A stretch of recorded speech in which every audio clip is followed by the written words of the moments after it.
Há um tempo atrás, eu usei esses textos para falar com vocês sobre a necessidade de aprendizado.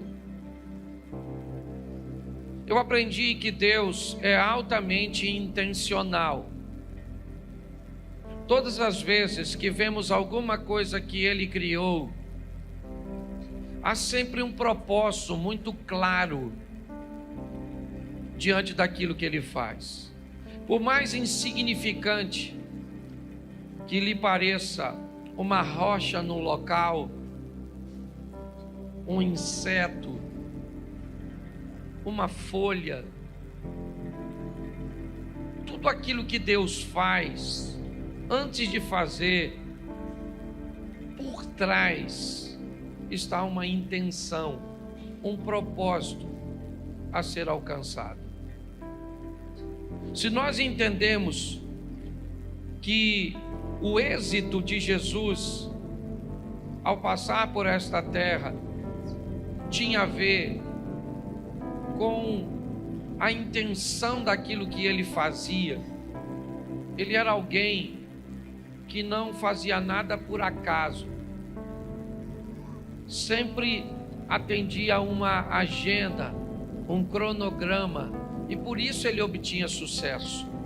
Nós estamos num culto de campanha, eu estou voltando de Israel, e todas as vezes que eu me deparo com uma situação de aprendizado, eu procuro retirar o máximo possível.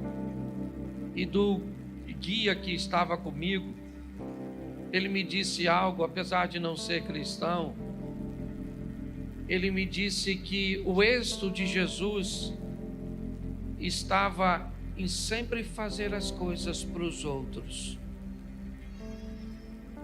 Basicamente, você só vai encontrar uma oração feita por Jesus em prol dele mesmo. Se possível for, aparte de mim este cálice. Todas as outras coisas que ele fazia, sempre estava focando outras pessoas. Até para seus algozes, aqueles que o estavam crucificando, ele diz: Pai, perdoa, porque eles não sabem o que fazem. Era sempre para curar alguém, para ressuscitar alguém, para libertar alguém, para mudar a vida de alguém, porque me parece que a receita do sucesso de um indivíduo é melhorar a vida do outro indivíduo. Quanto mais focado eu tiver em melhorar a vida das pessoas, provavelmente mais êxito eu vou ter. Quando eu olho para uma vida que só pensa em si mesmo, parece que ela está desconectada com Jesus. É aprendendo com as tempestades, porque durante as tempestades você vai se deparar com duas situações: ou com vítimas, ou com pessoas fortes. Todas as vezes que você enfrenta uma oposição, todas as vezes que você enfrenta uma adversidade, das duas uma: ou você sai dela como uma vítima, como alguém que sofreu consequências danosas, como alguém que saiu prejudicado, saiu infeliz, saiu ferido, ou você sai como alguém que saiu mais forte, mais preparado, mais habilitado. Então todas as adversidades que vêm, elas trazem consigo, e aqui eu separei 4, que eu vou tratar como tempestades, como ambientes que geravam desconforto para aqueles que estavam vivendo. Vai ser rapidinho. Coloca para mim na tela Jonas, capítulo de número 1, verso de número 4. Vai aqui a primeira lição. Jonas 1, 4. O Senhor, porém, fez soprar um forte vento sobre o mar, e caiu uma tempestade tão violenta que o barco ameaçava arrebentar-se. Feche seus olhos. Senhor nosso Deus e Pai, em nome de Jesus, eis aqui a tua palavra. Continua falando conosco e usa-me, ó Deus, como um canal de bênção nesta hora. Pelo poder do nome de Jesus, é o que eu te peço. Em nome de Jesus. Amém. Glória a Deus. Amém? Amém. Eu acredito que esse é um texto muito conhecido, porque é a história do profeta que resolve desobedecer a Deus e fugir. Ele não está muito interessado em fazer o que Deus está mandando, porque o que Deus está pedindo ao profeta não é aquilo que ele quer fazer. E quando ele se depara com essa situação, ele busca fugir. Mas fugir para onde? A Bíblia nos diz: de onde fugiríamos da face do Senhor? Se fizermos nossa morada nas estrelas, de lá ele nos derrubaria. Mas o profeta não está satisfeito. Jonas, ao invés de fazer o que Deus está pedindo, ele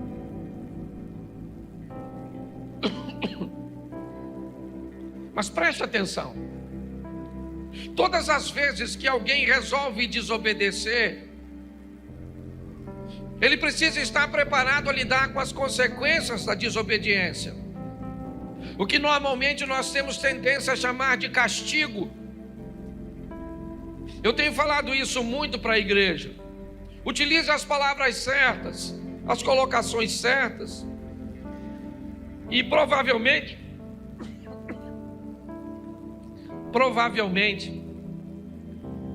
você vai começar a notar uma melhoria na sua vida. Quando você começa a se tornar responsável por aquilo que faz, quando você começa a entender que toda ação gera uma reação, você se torna mais cuidadoso. Nós estamos olhando um profeta, o Jonas. O que ele está fazendo? Ele está fugindo de Deus. Mas para fugir de Deus, ele planeja entrar num navio. Para fugir de Deus, ele se mistura com pessoas, ele se aproxima de pessoas. E todas as vezes que um desobediente se aproxima de alguém, essa pessoa precisa estar extremamente atenta. Por quê? Porque assim como uma fruta podre, ela pode apodrecer com muito mais facilidade às demais, um desobediente, quando entra na vida, na família, na rede social, na empresa de alguém, ele traz consigo todos os prejuízos. Quando Jonas entra no barco, o texto diz que o barco ameaçava a despedaçar. Por quê? Porque esse camarada entrou. Então qual é a função da tempestade? Ela veio conversar com alguém daquele barco. Quem? O responsável. O que aquela crise veio é dizer para o responsável do navio: tem alguém dentro do seu barco que não deveria estar aí. E se você não tomar uma decisão de tirar esse indivíduo de dentro do seu barco, ele afunda. Quando nós vamos nos relacionar com alguém, é muito importante, principalmente se essa pessoa está vivendo crises, adversidades. Eu não estou dizendo para você se afastar dessas pessoas. Eu só estou dizendo para você buscar fazer uma leitura, porque aquilo está acontecendo. O capitão do navio, o navio é dele, ou pelo menos ele é o responsável. Ele tem toda a sua tripulação, ele tem toda a sua carga, ele tem todos os passageiros, inclusive um deles é Jonas. Mas agora tudo aquilo está ameaçado, porque alguém entrou, e esse alguém não deveria estar lá. A tempestade veio, ela era violenta, ela está sacudindo o barco já está correndo o risco de naufragar. O capitão do navio, então, ele é responsável, e ele então começa a procurar. Ele começa a buscar provavelmente alguma coisa que ele possa jogar fora. E a primeira coisa que ele viu, a carga. Se eu jogo a carga fora, eu deixo o navio mais leve. Se eu deixo o navio mais leve, a probabilidade dele afundar diminui. Eu dou mais flutuabilidade para ele. Então ele pega a carga e joga fora. Ele joga as malas fora. Ele joga tudo que ele pode jogar fora. Mas espera aí, pastor. O senhor não disse que o problema é Jonas? Pois é.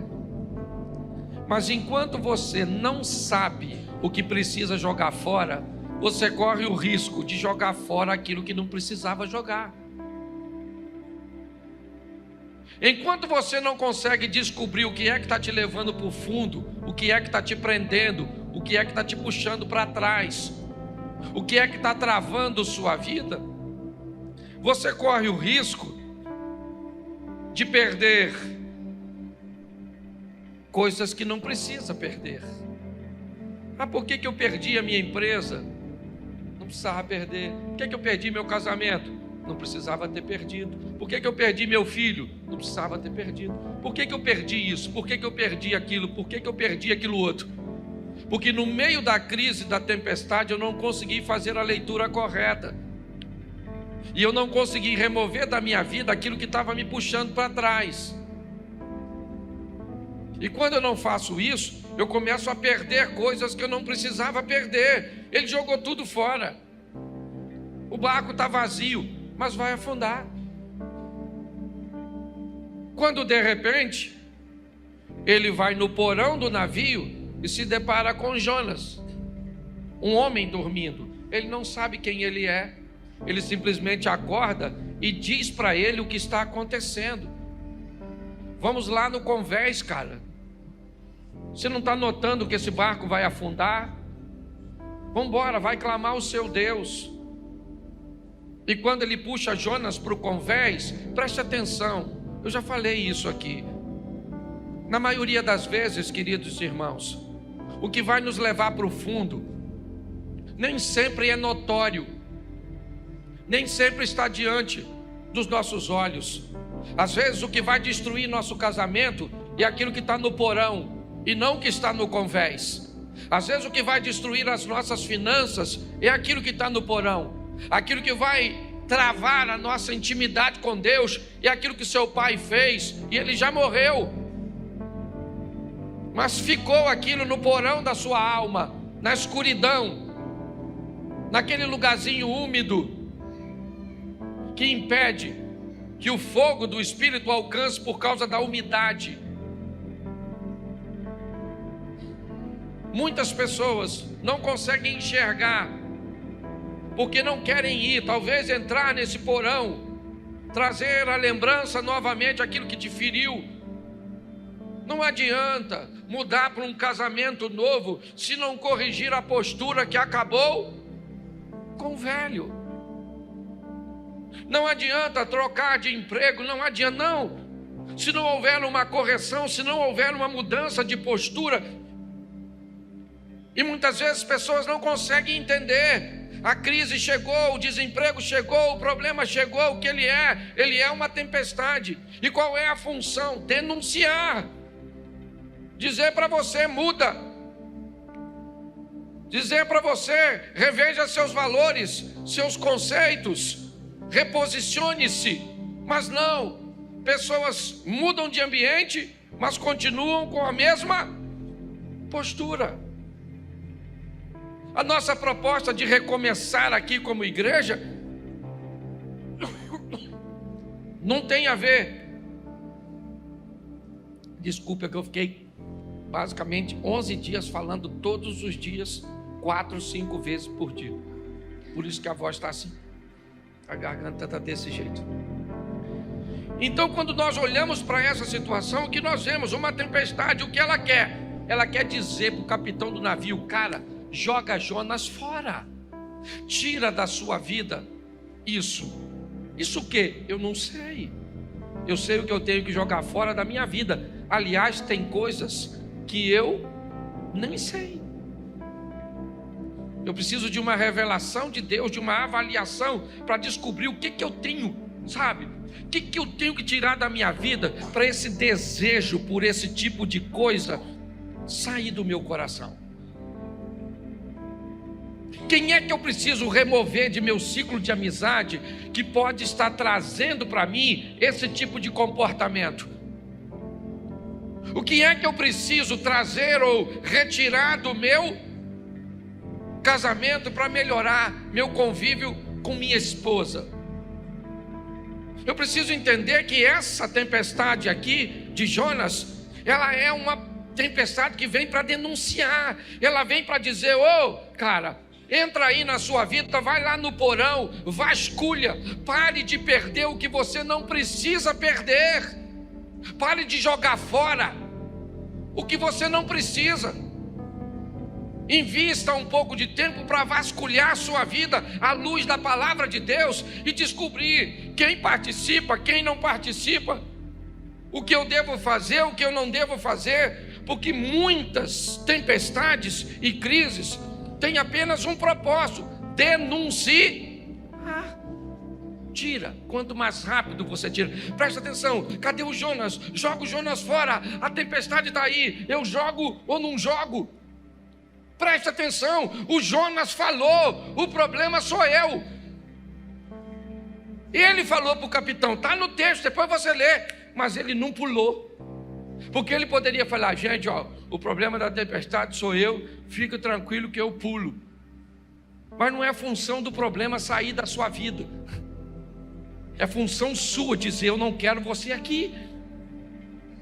Somos nós que temos que decidir. O capitão do navio fica com medo de jogar. É lógico que ele está com medo, ele está desconfortável. O que ele está pensando? Se a vida desse cara é tão preciosa para causar tudo isso, se eu jogo ele fora, corre o risco do barco afundar. Porque às vezes você fica com medo de terminar o namoro, que já está numa idade avançada.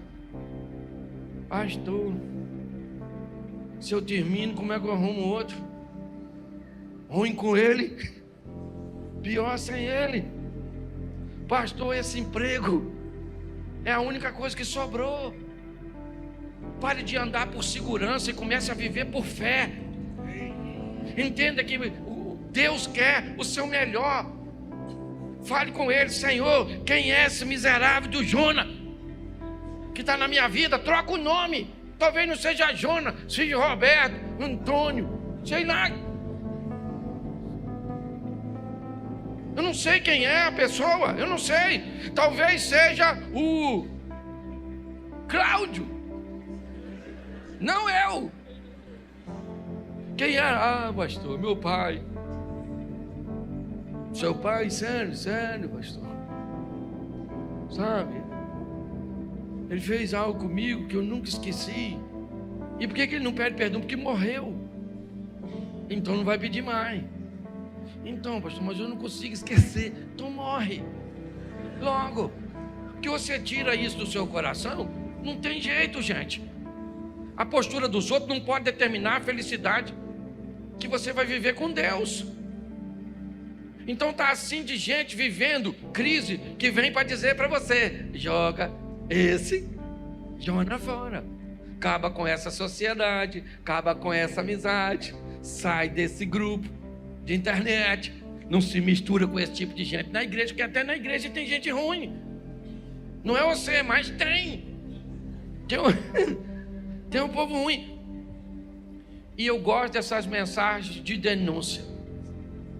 Quando a crise vem, eu pergunto: quem é? Onde é que está? Fala comigo. Senhor, me ajuda. Às vezes é coisa que eu estou lendo, é gente que eu estou andando, E aí eu tenho que falar, ó, não ando mais. Não preciso falar com a pessoa, lógico, eu só não ando mais. Porque não faz bem para mim, dá para você entender isso? Então fala para quem está do seu lado, procure o Jonas. Isso aí. Segunda tempestade. Marcos capítulo 4, verso 37. Bota Marcos 4, 37. Levantou-se um forte vendaval, e as ondas se lançavam sobre o, de modo que esse já ia se enchendo. Presta atenção aqui, outra tempestadezinha. Que passagem é essa? É aquela que Jesus falou para os discípulos: vamos dar um pulinho lá do outro lado. Que ele vai lá em Decápolis libertar o malucão lá pelado, o gadareno. Lembra disso? Se não lembra, vai ler, porque está escrito aí. Não sou obrigado a falar tudo. Presta atenção, Jesus está indo, pegou seu discípulo e botou dentro do barco. O discípulo está pensando o quê? Beleza aí, Jesus está com a gente, moleza, hein? Moleza nada, que ele foi dormir. E o barco não era motor. E o discípulo, nossa, chamou a gente para ir, mas está deitadinho. Mas vamos embora. E quem é que vem? Tempestade. Se tem uma coisa que para crente é com fartura, é tempestade. Mal termina uma, já entra outra. Eu não. Parece que a gente vive num turbilhão. Porque todas elas trazem consigo seus ensinar. A primeira tempestade vem como uma tempestade que vem denunciar. E essa agora, não tem nada de denúncia. Jesus está lá quietinho, dormindo, e lá vem a tempestade. E sacode para lá, e sacode para cá, e balança para cá, e balança para lá. Um olhou para o outro e falou: nós vamos morrer nesse troço. E ele vai morrer dormindo. Porque nem vê vai. Nós vamos morrer. Jesus disse assim, ó: passemos. E eles estão falando, vão morrer. Qual é a diferença entre ele e nós? Nada. Ele diz que nós vamos, vem. Mas o que a gente diz? Tá difícil, hein? Não, estou numa luta, menino. Tem gente que parece lutador de UFC. Quando não está lutando, está treinando. Mas é todo dia apanhando e machucando. Olha só, você está rindo, cuidado, pode estar rindo de tudo. Mas olha que coisa engraçada. Os discípulos estão lá. E de repente eles vão lá chamar Jesus. Ele falou: mestre, vou falar uma coisa para o senhor. Deu ruim. Porque olha só, nós vamos afundar. Já está decidido. Nós vamos afundar. Jesus levantou, falou para o vento: cala a boca. Ô mar, menos. Marola, piscina. O vento aquietou. Os caras que andavam por Jesus ficavam olhando um para o outro, falando assim: quem é esse? Muito prazer, Jesus. Estamos andando já há um tempão junto. O que essa tempestade vem mostrar? O poder de quem anda com ele. É isso. Tem problema na nossa vida que só vem para tentar fazer com que nós venhamos descobrir quem é aquele que está no barco conosco. Porque Jesus disse: passemos. Ele não disse passe, ele disse: passemos, eu vou junto com vocês. O que pegar para vocês, pega para mim. Quem se levantar contra vocês, se levanta contra mim.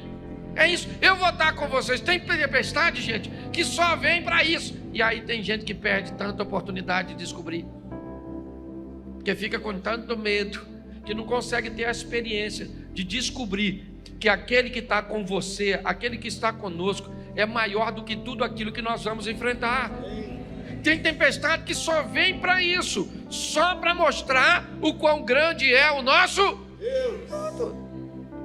A maioria delas, fala sério, gente, é o mesmo motivo que Davi enfrentou Golias. Por que Davi enfrentou Golias? Sabe por quê? Porque ele matou leão e urso. Foi por isso. Ele falou para o Saul que foi por causa disso. Saul falou: garoto, deixa eu falar uma coisa para tu, não vai rolar. O cara é grande, tu notou que o cara é grande, guerreiro, grandão, fortão. O cara tem escudo. O que tu tem? Uma tiradeirazinha. Davi falou, não, peraí, vou falar uma coisa para o senhor aqui. Eu estava apacentando as ovelhas do papai em certa ocasião. E aí veio um leãozão lá e falou, vou pegar uma ovelha. Eu falei, não mexe com a ovelha do papai. Não é nem minha. É de papai, mas papai deixou comigo. E eu vou, não pega não. O leão falou, eu vou pegar. Davi falou, então pega que eu arrebento você. Matei o leão, depois vem o urso que estava desavisado. Matei o urso. Então eu vou falar para você, eu mato esse gigante. Deixa eu falar uma coisa para você. Quantos leões e ursos você já enfrentou na sua vida? Qual deles que te destruiu? Então não é esse que você está enfrentando hoje que vai te destruir. Porque o Deus que te deu vitória no passado é o mesmo Deus para te dar vitória hoje. É assim que funciona. Mas tem tempestade que só vem para mostrar para nós. Se eu desse oportunidade agora, estava assim de gente para falar, pastor, sofri pra caramba em 1900 e quase morri, mas Deus me salvou. Já tive 3 câncer e não morri. E não sei o que, já fui atropelado, já fui isso, já fui aquilo, já fui aquilo outro, já sofri isso, achei que minha vida acabou. E olha eu aí. Porque tem tempestade que só vem para isso. Ela não vem para denunciar, não é porque você está em pecado, está fugindo. Às vezes você está maneiro. O discípulo estava lá. Jesus falou, vamos para o outro lado. Ele falou, claro. Mas o Jonas falou, não vou. E a tempestade do Jonas vem para denunciar. Tem desobediência aqui? Sim ou não? Sim ou não? Não nessa aqui do barquinho. Tem ou não? Então tem tempestade para obedientes também. Que não tem uns malucos aí dizendo que só sofre quem está em pecado. Aí você não está e fica caçando. Nossa. O que eu tenho que parar de fazer? Jonas, cadê Jonas? E Deus está falando, não é essa. Trocou de tempestade. Avança. O Jonas é na outra. Velho Testamento, você já está no Novo. Essa aqui não é para porque você está em pecado. É porque eu quero te fazer crescer. Quero fazer com que você descubra o quão poderoso eu sou na sua vida. Eu vou me levantar no meio da tempestade e vou dizer, cala a boca. Porque quem está aqui dentro está comigo. Pronto, acabou. Então tem tempestade que é desse jeito, gente. Pare de achar. Nós viemos de uma cultura esquisita. Tudo que o indivíduo está sofrendo, caça pecado. Não, parece um caça-fantasma. O que você fez? Não, estou desempregado. Desobediência. Você não é dizimista. Rapaz, não sou agora porque estou desempregado. Então tem alguma coisa. Abre esse coração. Que pecado tem? E você sai caçando. Cadê Jonas? E Deus diz, não é Jonas, meu filho. Atualiza essa mente sua. Está assim de gente. Então tem tempestade que é desse, tá um montão de gente. Eu, por exemplo, tenho um montão de tempestade que eu já enfrentei, que era só para demonstrar o poder, mas também tem umas tempestades que era para tirar o Jonas. Já tirei muita gente da minha vida. Louvado seja Deus. Estou falando sério. Eu trabalhava numa empresa que se Deus não me mandasse embora, eu estava lá até hoje. Perto de um lugar que eu gostava. E pagava 3 salários. Que beleza. Criei minha família com 3 salários. Era uma maravilha. Mas Deus precisou tirar aquilo. Aquilo era um Jonas que atrasava a minha vida. Quando me mandaram embora, pensa num cara chorando. Meu Deus do céu, o que vai ser da minha vida? Eu imagino Deus olhando. Você é uma besta mesmo. Se olhasse o que eu estou preparando. E eu lá, cheio de medo. Então não tem jeito não. Tem que aprender com as tempestades, tem que aprender. Tempestade não veio só para desobediente, não. Os caras estavam lá, Jesus falou, vamos, ele falou, vou. E Jesus foi fazer o quê? Dormir. Não podia estar acordado. Que aí eles falavam logo lá, Jesus só mandou nós vir a tempestade. Jesus falava de longe, raja fora. Mas não, a tempestade chegou e tal. E ele não acordou, devia estar todo molhado. Para mim ele estava acordado, estava fingindo. Para mim estava.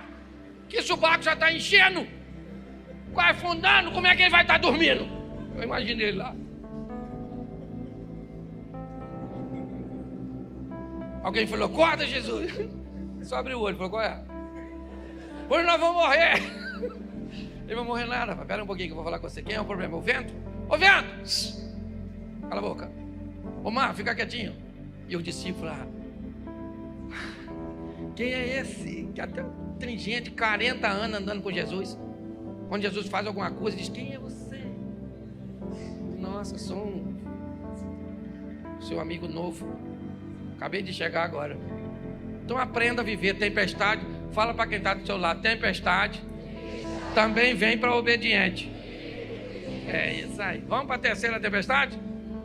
Mateus 14, 24. Isso não define muito uma tempestade, mas um ambiente bem inóspito. Mas o barco já estava a considerável distância da terra, fustigado pelas ondas, porque o vento, soprava contra. Presta atenção. Na tempestade anterior, Jesus disse: passemos para outra margem. Sim ou não? Nessa, agora Jesus falou: vão vocês que eu vou depois. Por isso que o texto diz que Jesus obrigou, compeliu, insistiu, mandou, porque os caras não estavam a fim de ir. Se da outra vez com ele foi ruim, agora sem ele, pastor, por que agora Jesus não vai? Porque é outra lição. Tem lugar que ele vai contigo, tem outra que ele diz: vai você que eu vou depois, para ver o que você é capaz de fazer. Foram lá.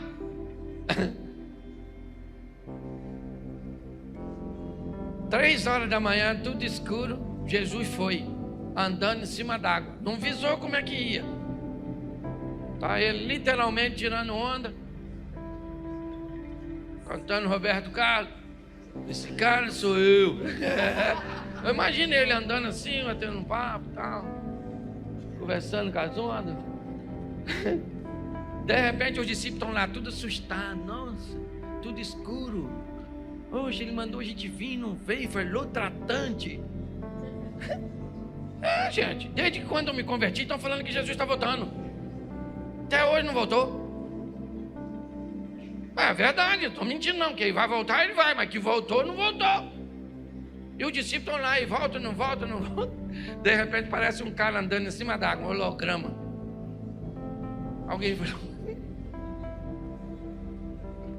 ou um fantasma. Ô gente, se você está tudo escuro, aproximadamente 3h da manhã, tu já está com medo desgraçado. Alguém parece uma imagem em cima d'água, um infeliz de dentro do barco, era discípulo. Provavelmente um Judas Iscariote, um Tomé. Falou: fantasma.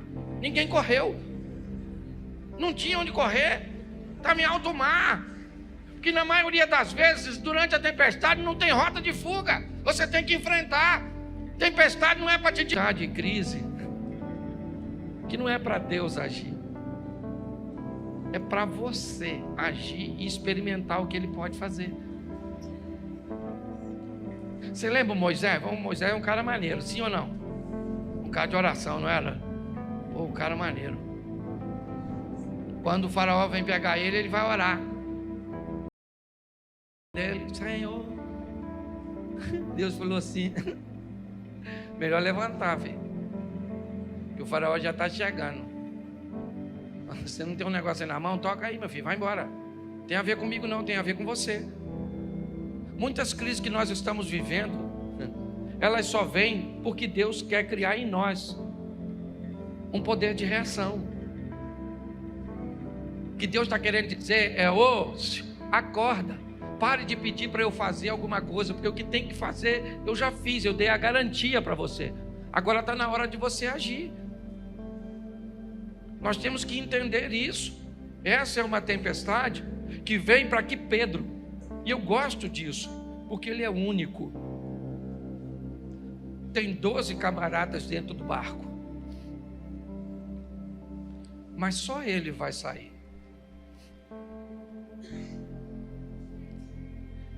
Isso é bem legal. Talvez não seja muito agradável ver no meio de 12 discípulos apenas um ter coragem de olhar para aquela situação e dizer: isso é uma oportunidade que eu tenho de viver o sobrenatural. Eu vou andar sobre as águas, eu vou caminhar sobre elas. Mas e os outros? Não é problema meu. Eu sei que eu quero. Jesus, deixa eu andar sobre as águas. Jesus falou: vem, querido, Não faz sentido Jesus fazer isso, gente. O que tinha lá onde Jesus estava? Nada. Jesus está indo para onde? Para o barco. O que Jesus deveria ter falado para Pedro? Me espera aí que eu já estou indo. Não faz sentido você vir aqui, Pedro. Você quer vir aqui fazer o quê? Eu quero ir aí viver o sobrenatural e pronto. Eu quero experimentar isso. Gente, tem tempestade que vem na nossa vida só para que nós venhamos conseguir forças para tomarmos decisões que não tomaríamos. E pior, paramos de criar essa linha de uniformização, fazer o que todo mundo faz, pensar o que todo mundo pensa, porque o grande desafio de viver com Jesus é entender que Ele foi um cara ordinário e um cara extraordinário. Essa foi a grande dificuldade do povo que viveu com Ele naquela época e hoje. Durante 30 anos ele vive uma vida ordinária, comum. Quando ele chega em Caná da Galileia, ele faz um milagre e ali começa a nascer um Jesus extraordinário. Alguém que fazia coisas que ninguém fazia, que agia como ninguém agia. Sabe qual é o problema? O Jesus que a maioria das pessoas vivem é o ordinário, é o comum, é aquele que é filho de Maria, é filho de José, seus irmãos estão ali, morava naquela casa da esquina. Tem crise que vem para mostrar que nós podemos, através delas, ter as oportunidades de viver com Ele coisas extraordinárias. Eu já cansei de falar isso aqui, mas num culto como esse, imagine que essa passagem aconteceu ontem, terça-feira, e hoje o culto está acontecendo, e eu fosse um dos 11 discípulos que fiquei no barco, e eu diria para toda a igreja, dizia: gente, deixa eu falar uma coisa para vocês. Ontem eu estava no barco e eu vi 2 homens andando sobre as águas. Mas o Alexandre poderia se levantar aqui dentro da igreja e dizer: pastor, empresta o microfone. E ele poderia dizer: gente, só para ficar registrado, um dos 2 homens era eu. Fui eu que saí junto com Jesus. Porque quem fica no barco só conta milagres a respeito dos outros, e quem sai do barco conta milagres a respeito de si mesmo. A questão é quem você quer ser. É isso. É a hora de agir. Todos estavam com medo, inclusive Pedro. Não foi fácil. Pastor, como é que o senhor disse que ele está com medo se ele saiu? Ele esboça isso quando está chegando, ele começa a afundar. Jesus disse para ele: homem de pouca fé, segura aqui. Então a terceira tempestade, ela vem como a oportunidade de nós fazermos. A primeira é uma que denuncia, joga fora aquilo que está te levando para o fundo. A segunda é aquela que te dá a oportunidade de ver Deus agir a seu respeito. A terceira é aquela que dá a oportunidade de você agir a seu respeito. É assim. E agora a última é Atos dos Apóstolos, e eu deixei a pior por último, capítulo 27, verso 18, e depois do 18 nós vamos ao 41 e o 44. Vamos ao 18 primeiro. No dia seguinte, sendo violentamente castigado pela tempestade, começaram a lançar fora a carga, o mesmo padrão da primeira tempestade, trazer alívio. Coloca para mim o 41. Mas o navio encalhou num banco de areia onde tocou o fundo. A proa encravou-se e ficou imóvel, e a popa foi quebrada violentamente das ondas, ou pelas ondas. Verso 44, outros teriam que salvar-se em tábuas ou em pedaços do navio. Dessa forma, todos, quantos? Chegaram a salvo em... Presta atenção na quarta tempestade. Ela foi a que durou mais tempo. Nesse navio está o apóstolo Paulo. Fizeram manobras, esconderam-se atrás de ilhas, esperaram alguns dias para ver se a tempestade cessaria. Ela não cessou. Quando tentaram navegar um pouco mais, nós vimos que o navio encalhou e as ondas nele encalhado começaram a bater de uma tal forma que ele se rompeu. Bom, o navio do capitão, ele jogou Jonas e foi embora em direção a Tarsis, a Espanha. O barco de Marcos, capítulo 4, a partir do verso 35, Jesus repreende o vento e o mar e fica tudo certo. Mateus 14, a partir do 22, é a terceira tempestade, onde Pedro anda sobre as águas, e assim que Jesus pisa no barco, o vento vai embora. Mas a última tempestade não foi legal para o barco. Ele naufragou, ele se despedaçou. Mas o texto diz que as pessoas que estavam no barco, presas aos destroços, conseguiram chegar na areia e ninguém morreu. A Bíblia está me dizendo que tem tempestades que não adianta jogar fora, que o Senhor não vai se levantar para acalmá-la, que não é a sua decisão assertiva que vai fazer ela passar, porque ela vai afundar. O barco vai afundar. O ente querido vai morrer. A empresa vai fechar. O casamento vai virar divórcio. O filho pode caminhar para um caminho que não deve. Tem tempestades que elas são extremamente prejudiciais, danosas. Mas o que ainda essa tempestade me mostra é que ninguém morreu. E aqui não estou falando simplesmente de morte física, não.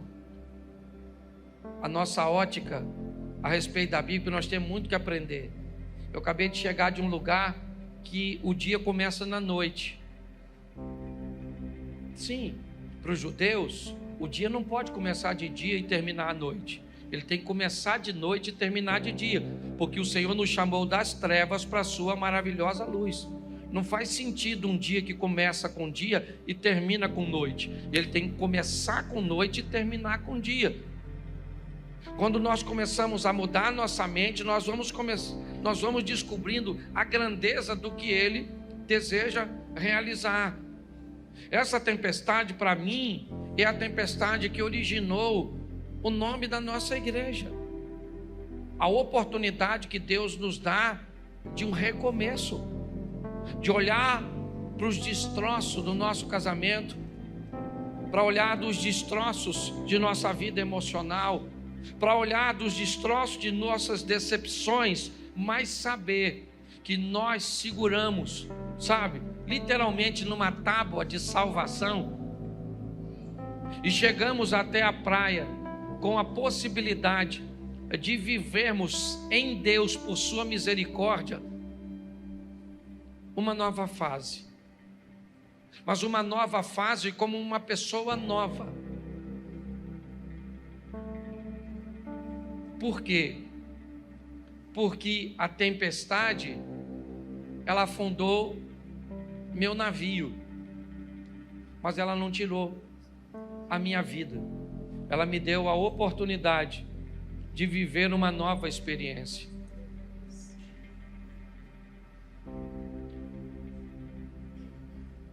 É muito importante nós entendermos isso.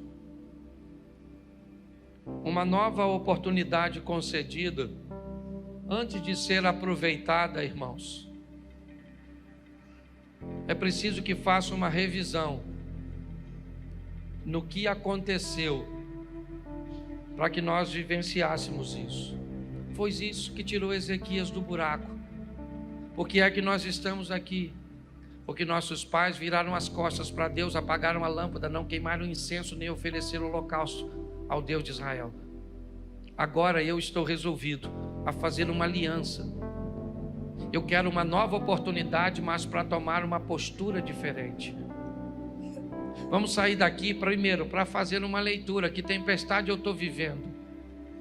Eu não vou pedir para você levantar a mão, mas a maioria de nós sempre estamos envoltos numa tempestade. Pastor, eu acho que a minha é a oportunidade de achar o Jonas, que aliás, até tem gente que já sabe quem é, ou onde o Jonas está, mas tem medo de jogar ele fora. Outro já diz: nada, pastor, essa aí é porque Deus vai se levantar a meu favor. Beleza, você vai ver a mão de Deus. Pastor, a minha eu acho que não tem nada a ver com Deus, que eu estou esperando ele agir há tanto tempo, que hoje eu descobri que quem tem que agir não é ele, sou eu. Ô pastor, a minha acabou com o meu barco. Eu agarrei numa ripa, não foi nem numa tábua, só tinha um pedacinho. Pois é, eu não sei, eu só sei de uma coisa: você não está nesse mundo para perder, você veio aqui para ganhar. Posso ouvir um amém? Amém. Isso aí, nós viemos aqui para